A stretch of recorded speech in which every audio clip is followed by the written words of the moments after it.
माणूस क्षणाचा सज्जन आणि युगाचा दुर्जन असतो. माणूस क्षणाचा सज्जन असतो आणि युगाचा दुर्जन असतो. आणि ह्या सज्जनपणाच्या क्षणात फार मोठं सामर्थ्य आहे. त्या क्षणात तो नेहमीचा साधा शूद्र स्वार्थी मनुष्य राहत नाही, तर व्यवहाराचं काटेरी कुंपण ओलांडून त्याचं मन पलीकडे जातं, जिथं काहीतरी चांगला निरपेक्ष सुगंध त्याला खुणावीत असतो. आणि हे सज्जनपणाचे क्षण माणसाच्या आयुष्यात वाढावेत म्हणून धर्म, साहित्य आणि संस्कृती शतकानुशतके प्रयत्न करत आहे.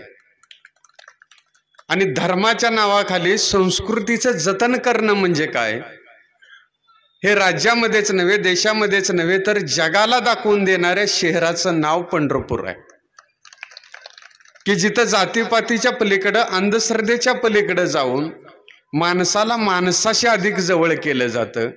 हजारो वर्षापासून करोडो लोक इथं येतात, पण कुणीही म्हणत नाही की मला देवानं असं करायला सांगितलंय आणि मला देवानं तसं करायला सांगितलंय. अत्यंत भक्तिभावाने या पंढरपूरच्या वाटेवरती सगळे वारकरी असतात.